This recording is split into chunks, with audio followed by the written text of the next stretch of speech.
Hello, it's Pastor Richard Oglesby again for another episode for the service of the King, and wanted to just go outside again today. The days are still fairly cool, and just I like it outside as much as possible whenever we can. Uh, so today's topic is going to be uh, probably interesting to some of you. It's a little end times ish, but we've been in the end times since Jesus ascended. Um, so it's really nothing new. It's just a reminder uh, that we're living in this day and age.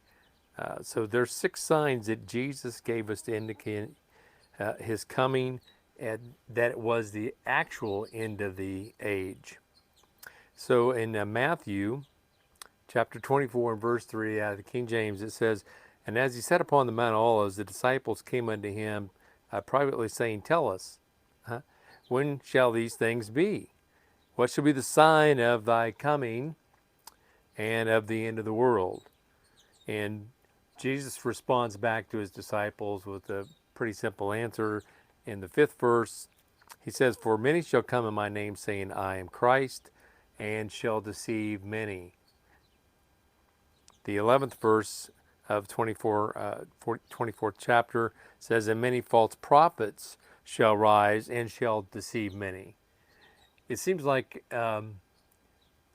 Jesus was giving us a clear warning here that one of the things that we need to be on the lookout for is that there's going to be this, in this end time period, there's going to be a lot of false Christ. There's going to be a lot of people who are claiming they're Christ, uh, false prophets, people who claim to have that prophetic gift, but they they uh, they've missed it so many times that you can't even count the number of times. Uh, and they're doing it for all the wrong reasons. They're not doing it because um, God's told them to. They're doing it for their own benefit. So one of the things is that when we look at this, is that this is really nothing new. It's been going on for quite a while, and so over the last several years, there's been a lot of people who claim to be Messiah.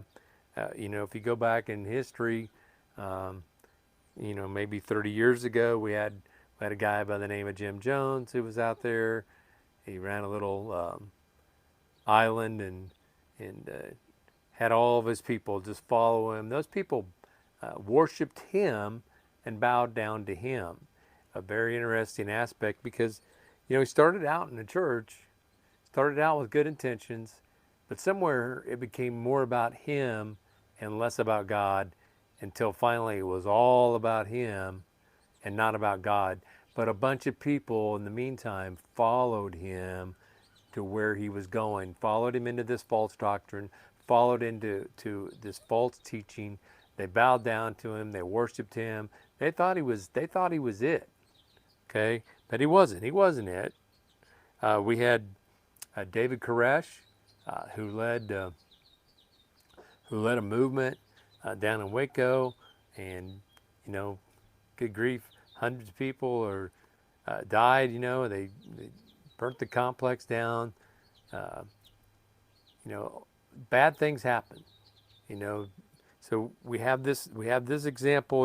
These are the false Christ that are out there, and there's countless others that have come on the scenes over the years as well.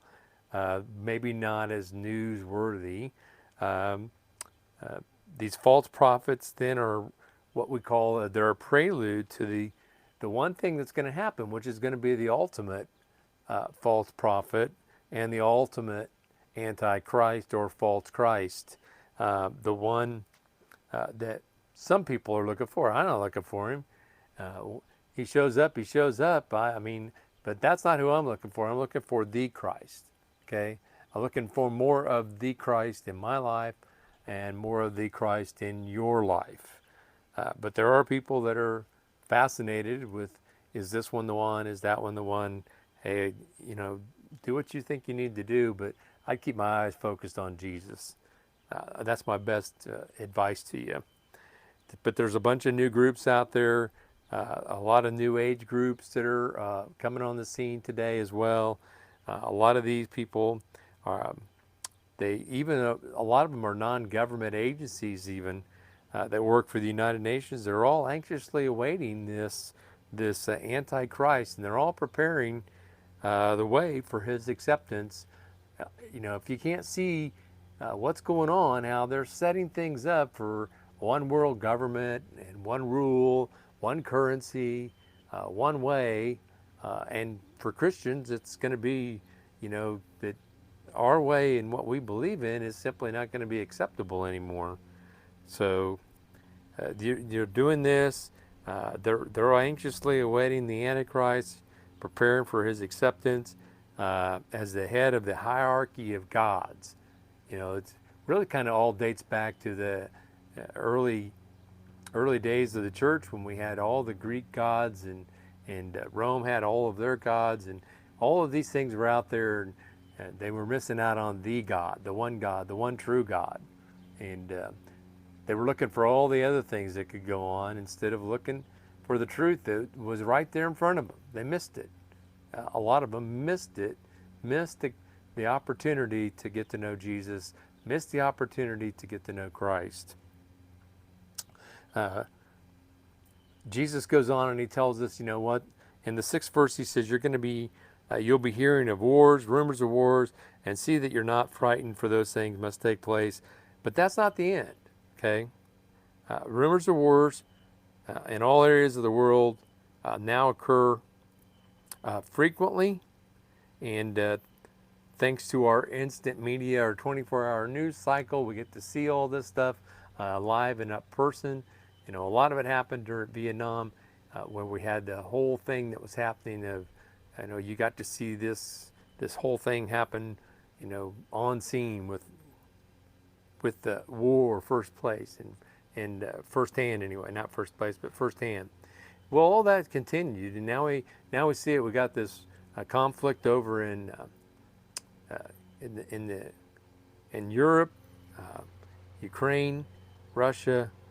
They're pulling in other countries little by little, even our own country, to much of our surprise, or to not much of some of us' surprise. They had people on scene. We already had soldiers over there. So there's a lot of things that are going on. These rumors of wars. We have China building up. They've spent and invested more in their military than any other country, or probably all the rest of the countries combined over the last several years. They're building up a mighty military for some reason.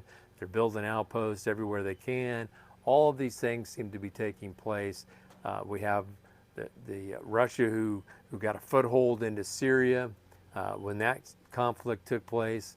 They have a foothold into Iran. It's not really a surprise. They wanted the foothold into Syria. There was a reason that they invaded Afghanistan. They wanted to be in Afghanistan, so they had an easy foothold into the Middle East. And I'm telling you, as things progressed, things are going to get even more dicey, because you know what? Israel's not the weakling little country anymore, and it's got something that everybody else is after now. They're producing their own energy. They've got natural gas. They've got oil. They've become a huge agricultural country for producing agriculture, and so they're a prime suspect to want to be taken over again by a country who wants to do that. There've been more people killed in warfare in this century than any other time in history, and that's kind of interesting. And we know that as the death toll rises in the Middle East, more and more countries are working feverishly and devastating weapons of mass destruction. Yeah, we know it's told us that Iran's can be just months away from potentially having an atomic weapon. That's pretty scary all by itself. All of that expands terrorism. There's unpredictable dictators in recent days. We had Saddam Hussein. We had all of these other Assad in Syria. We have all kinds of. Now we have the Ayatollahs, and who knows who else in Iran that's running that country. And let's not forget, we have a guy over in North Korea who likes to launch missiles, who makes threats, and we got a guy in Russia that is doing the same thing. He's making a lot of threats, and he's leaned towards, he's been kind of indicated that he wouldn't really afraid to use nuclear weapons if he needed to. That's a scary thought that we're living in those days. We got famines. Seventh verse, Jesus told us there will be famines, for nations will rise against nation, kingdom against kingdom, and in various places there will be famines and earthquakes. Folks, as Christian farmers are driven out of Zimbabwe in increasing numbers, foreigners move in to replace them to replace the life-sustaining crops that were there in Zimbabwe. What do you think they're replacing it with?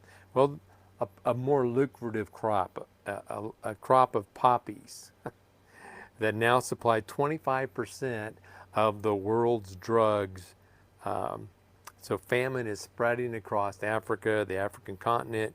The undernourished are not limited into Africa as well. Large portions of the world. There's 5 billion people that suffer from shortages of food today in this world. And it's only really seems to be getting worse. And, you know, every time you go to the supermarket, it seems like, how come they don't have that? Where's that? Where's that? Everybody says, well, it's a supply chain issue. Well, it might be. It might be a supply chain issue. It might be a lot of other things as well. It might be that, hey, there are just some people that aren't going to do things anymore. We have tribulations. All these things are merely the beginning of birth pangs, is what he tells us. In the United States, Christians still enjoy this freedom to worship God without suffering more ridicule, hatred, or discrimination at work or school. However, in many other countries, this isn't the case, such as in China, Sudan, Africa, Saudi Arabia, North Korea, Russia, and many of the other Muslim nations. Christians suffer more and greater persecution and oftentimes death for their faith. During the tribulation, this suffering will be worldwide and will continue even to the point of martyrdom. And these are the first 5 signs for increase in intensity and severity as things begin to happen towards the end. Lastly, we know the gospel is going to be preached throughout all the world. That's fantastic. Matthew 24:14, and this gospel of the world shall be preached in the whole world for a witness to all nations, and then the end shall come. So we have the gospel. There's still a few places maybe the Bible hasn't been translated into. There may be still a few closed doors where maybe the gospel hasn't been freely and openly preached and given. But folks, I believe we're rapidly closing in on the day where the gospel will have reached the whole world. Okay, the prophecy really kind of made it pretty easy with television and radios, shortwave radios, ham radios, those kind of things, for missionaries to translate the Bible into other countries. The Wycliffe Foundation doing a fantastic job translating as fast as they can Bible into all languages for everyone to be able to hear.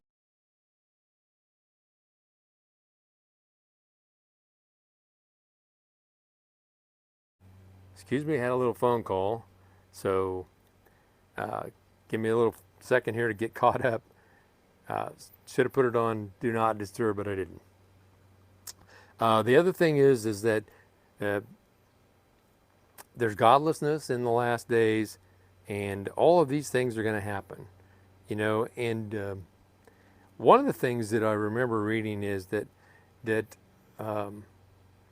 Jesus says, even in the end, even the very elect of God will be deceived.